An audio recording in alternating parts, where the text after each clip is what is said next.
Bonjour et bienvenue dans cette capsule où nous aborderons la saisie d'un rapport d'accident, programme pour une maternité sans danger, plus communément appelé PMSD, pour un employé dans la solution SST de Sigma RH.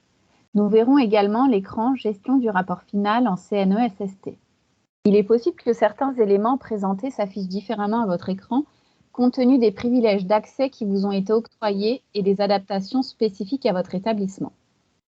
L'écran Rapport d'accident PMSD est complémentaire à la déclaration d'un incident-accident.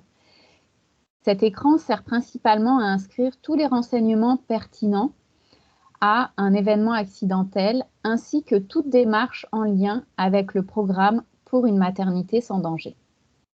Il sert aussi à consigner toute information, notes et pièces justificatives permettant d'assurer le suivi et la gestion médico-administrative du dossier. Après avoir recherché l'employé à l'aide de la gestion express, cliquez sur le bouton « Ajouter » puis sur « Rapport d'accident PMSD ». L'écran principal affiche 4 fenêtres flottantes.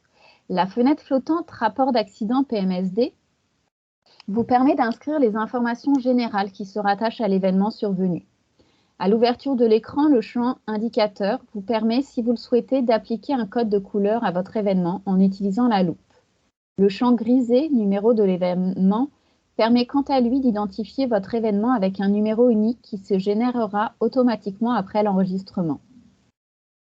Le type de dossier avec perte de temps s'affiche toujours par défaut, mais il est possible de le modifier en sélectionnant à l'aide du menu déroulant l'option désirée, à savoir avec perte de temps, sans perte de temps ou maternité sans danger.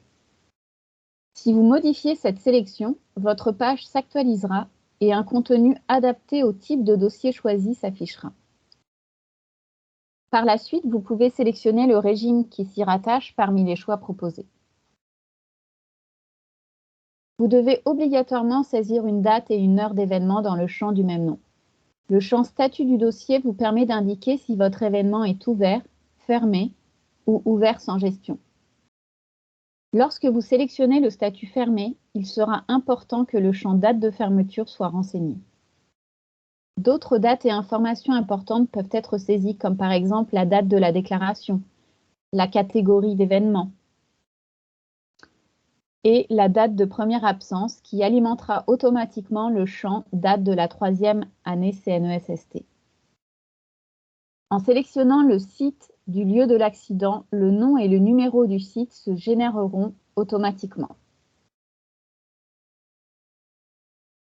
La section « Informations complémentaires » sert à orienter le traitement du dossier en fonction notamment du type de dossier que vous avez sélectionné précédemment.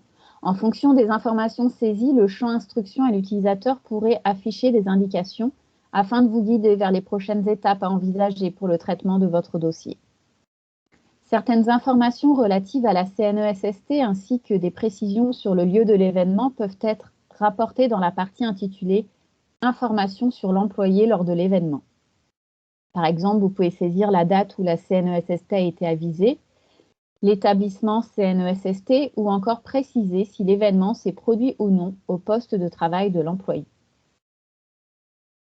La description de l'accident doit être effectuée dans le champ texte du même nom. Un deuxième champ nommé Notes sur l'événement permet quant à lui de fournir tout complément d'information jugé utile. Plusieurs sections vous permettent d'inscrire les renseignements pertinents concernant les témoins et les tiers impliqués. La fenêtre flottante Diagnostic principal permet de sélectionner le diagnostic principal du travailleur ainsi que les éventuels stresseurs associés. Les champs diagnostic ainsi que durée d'absence minimale et maximale se généreront automatiquement et conformément au guide du ministère de la Santé et des Services sociaux. La fenêtre flottante Information d'identification est en grande partie alimentée par la fiche de l'employé et fournit notamment l'information sur son type d'emploi, son unité administrative, sa direction, son service et son gestionnaire. Les suivis de dossiers sont utilisés pour documenter l'ensemble des suivis et démarches effectuées tout au long de la gestion médico-administrative du dossier. Le suivi conséquence permet notamment de renseigner les périodes d'arrêt, le retour progressif ou tout autre statut de l'employé en lien avec l'événement.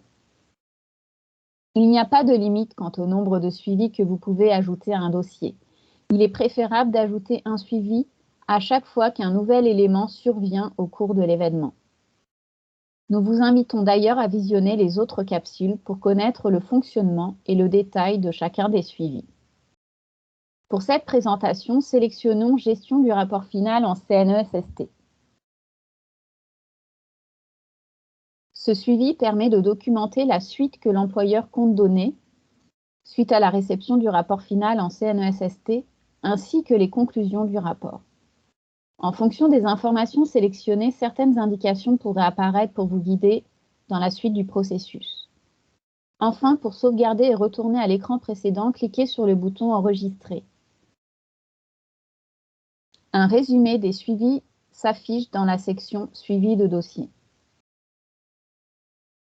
Ensemble, les suivis de dossier, l'écran principal